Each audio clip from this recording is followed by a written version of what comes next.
Hi friends, welcome back to my channel. Today I have a very fun video. I am gonna go through my top 10 romance books of all time. I also want to say that I am still new to reading, so a lot of the romance books I read are pretty well-known series, but you might find some new ones in here today, so I'm excited to show you my favorites. So most of these are in a series, which I'm so sorry, but I am definitely a series girl. Most are interconnected standalones, so you can get away with reading them by themselves. So if you're a series girl like me, you might get introduced to some more series today. Also, all of these are contemporary romances. There's no romantasy or anything like that in there, just because I thought that would make it very simple. Feel free to grab a drink of choice while you watch this video. Mine, of course, is a Diet Coke because I feel like I'm going to be talking for a very long time since I'm going to be talking about my favorite books ever.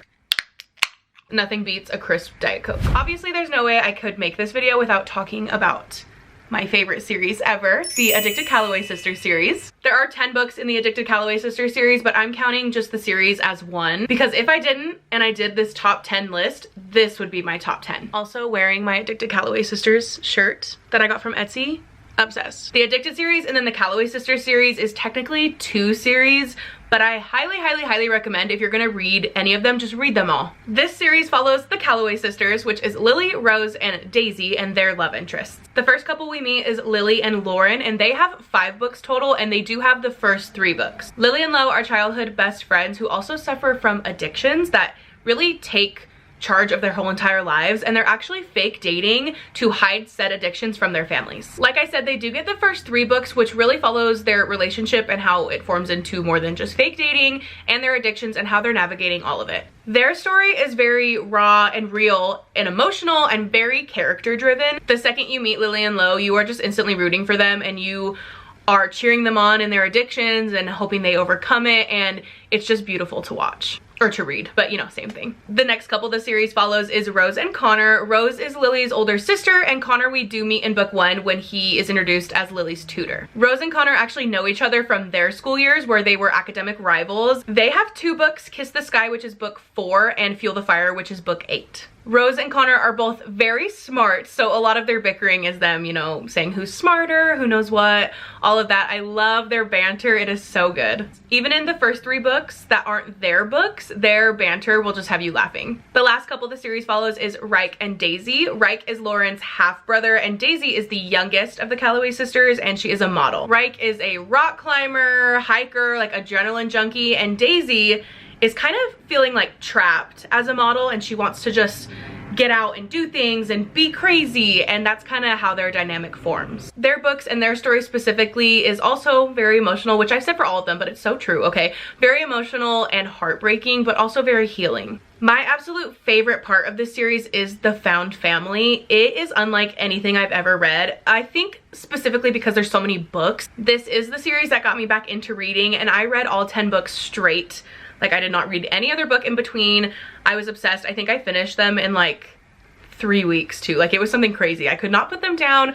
You will feel every single emotion when you read these books. Books also take place over the span of a few years, so you really get to see the characters grow in different ways, and the found family in this is my favorite part of it. It is beautiful. I literally feel like these characters are my friends. I plan on naming my children after them. A lot of people don't love the first 2 books, but I will say I think they are both very important for kind of setting the scene, and specifically for Lily and Lauren's character growth, especially book 2, which a lot of people do not like. It's very short. It's very short, but this book to me is extremely important in their growth, so I highly recommend just pushing through the first 2 books, because after that it will really pick up and you will not be able to put it down. My favorite couple in this series is easily Lily and Lo. I love all the couples, but they just have a special place in my heart.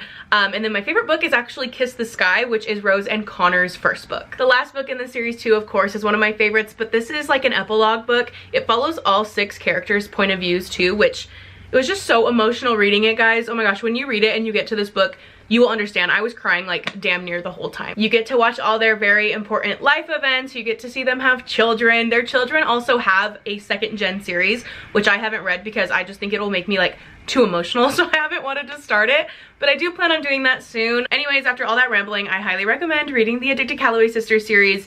It is definitely my favorite series of all time. I'm definitely gonna have to cut a lot of that footage. Literally, I was talking about that one series for like 15 minutes. That is a problem for future me, so let's get on to the next one. Another very well-known one, but I can't make this video and not talk about it. It is Binding and Keeping 13 by Chloe Walsh. These are the first 2 books in the Boys of Tommen series, and they were my favorite, so I'm gonna specifically talk about these ones today. People are not lying when they say that these books will absolutely wreck you, but in the best way possible. I will say if you do decide to read these and just the Boys of Tommen series in general, definitely check your trigger warnings. They are very heavy reads, and they deal with a lot of very serious topics, including addiction, abuse, SA, and things like that. In these books, we get to meet the Johnny Kavanaugh, which I'm sure you've seen or heard of before. He is a popular rugby player, like most popular guy at school. And then we also get to meet Shannon, who is a very shy, quiet girl who has gone through a lot and comes from an abusive household. When Johnny meets Shannon, he has this like instinct to just protect her from everything. So they start a friendship, which obviously ends up turning into more. The pacing is very slow. It's definitely slow burn to the max. I don't think they kiss till like page 600 or something like that. But like I said, it covers very heavy topics. So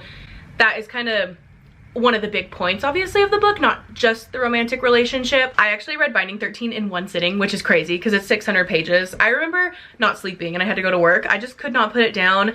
This ends in a crazy cliffhanger, so if you're gonna read it, I highly recommend just having this on hand so you can read the first few chapters, because I was shook when I finished it and I had to like Amazon Prime the book to be delivered like that afternoon because I just couldn't wait. My next all-time favorite romance read is Juniper Hill by Devney Perry. This is my most recent read from this list. This is the second book in the Eden series by Devney Perry, and I did a whole video reviewing that entire series. So if you want more information on it too, definitely check that out. This one follows Memphis, who is a single mom looking to start over. So she moves to a small town in Montana called Quincy because she got a job offer. Next we have Knox, who is a grumpy, hot, tatted chef who is just incredible. He's perfect. 10 out of 10, no notes. Memphis is actually staying on his property while she's in town, so it's a lot of forced proximity because they're obviously living on the same property. They also work at the same place, so a lot of that tension and forced proximity, which I personally love. This book has one of my favorite small town vibes ever. It's very cozy and heartfelt. You'll definitely be rooting from them from the jump as well. It's found family, small town, single mom, grumpy sunshine, perfection. I also listened to it on audio, which is why I don't have like the physical book with me, obviously, and I really enjoyed it. So if you like audiobooks, I definitely recommend checking that out. Yay, and next we have God of Fury by Rina Kent. This was my first read and I wasn't sure if I was gonna like it, and I am forever changed. I absolutely loved it. This is in my top 3 books of all time, and it is not number 2 or number 3. This is the 5th book in the Legacy of God series by Rina Kent.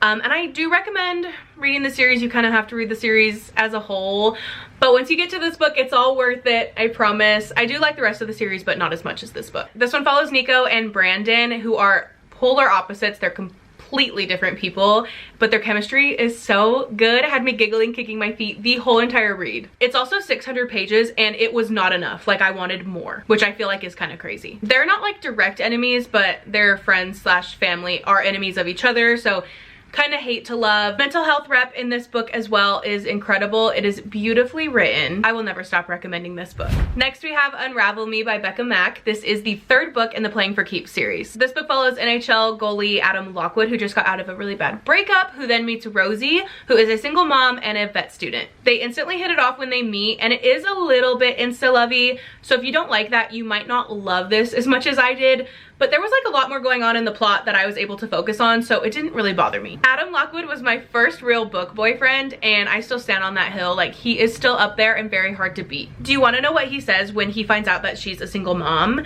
I hope you do, because I'm gonna read it to you. So what did you want to talk to me about then? Rosie's eyes drop to Connor. When they come back up to me, the look she gives me says she's not sure I'm all there. That I have a son, you know, in case that wasn't something you wanted in your life. Why would that matter? She stares at her feet, tugs over her oversized t-shirt. It matters to a lot of people.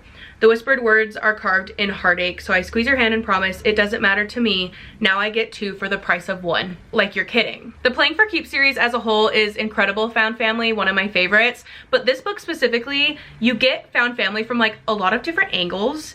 If you've read it, you know what I'm talking about, but it just made it extra emotional, and I absolutely loved every second of it. Next, we have another classic, but I just can't make this video without putting it in there. It is Reckless by Elsie Silver. This is the 4th book in the Chestnut Springs series. This follows Winter Hamilton, who we meet in the previous books. She is an ER doctor who just got out of a very toxic marriage. Then she goes on to have a one-night stand with Theo Silva, who is a professional bull rider. That encounter leads to an unplanned pregnancy. Accidental pregnancy is not one of my favorite tropes, but this book is the exception. I wasn't sure how I was gonna feel about this book because of the other books. When you meet Winter, she's not the most likable character, but she ended up being my favorite FMC in the whole series. Obviously, I highly recommend reading the entire Chestnut Spring series, but that one was my favorite in the series. Next is Caught Up by Liz Tomforde. This book follows Kai, who is a professional baseball player and a single dad, and Miller, who is a chef. Miller is also the daughter of Kai's baseball coach, Monty. When Kai needs help watching his son during his baseball season and Miller just happens to be taking a few months off work,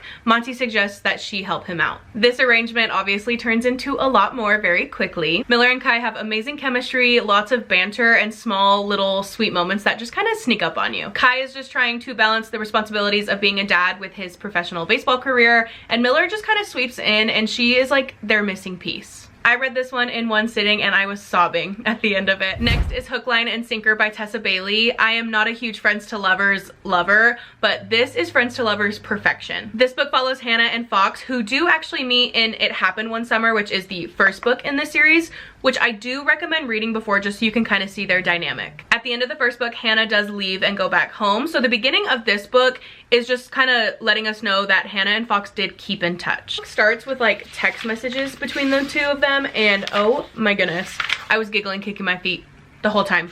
And it goes on for a very long time, and I absolutely loved it. So when Hannah has to go back to his town for work, she ends up just staying with him, so we get some forced proximity in there. Like in all other romance books too, obviously they start having feelings for each other. Fox is a reformed playboy as well, so if you like that trope, you'll really like this book. If you specifically like Friends to Lovers books, I highly recommend adding this one to your TBR. Lastly, we have Love on the Brain by ALLLL Hazelwood. If you haven't read an ALLLL Hazelwood book yet, what are you doing? It's time, go pick one up. And it honestly doesn't matter which one you pick up because they're all incredible. ALLLL Hazelwood is queen of writing down bad MMCs. A lot of her books are like the same book in different font, and they are just so good though that it doesn't even matter. You'll love all of them. This one follows Bee and Levi, and Bee gets her dream job at NASA, but the only thing is she has to work with her arch nemesis Levi. She thinks that Levi absolutely hates her, but little does she know he only ignores her and like doesn't talk to her because he gets so nervous around her that he cannot think straight. And those feelings since grad school have not changed at all. There is a plot twist at the end of this book too that I was not expecting, so it just made the read a little bit more fun. I love all of ALLLL Hazelwood's books though, so I definitely recommend reading this one, but just go read any of them and your life will be changed. That was my top 10 romance books of all time. Let me know if you've read any of these books below, or if you haven't, I hope I gave you know, some new books to add to your TBR. If you did enjoy this video, make sure you give it a thumbs up, comment, subscribe, all the fun things, and I will see you guys next time. Bye.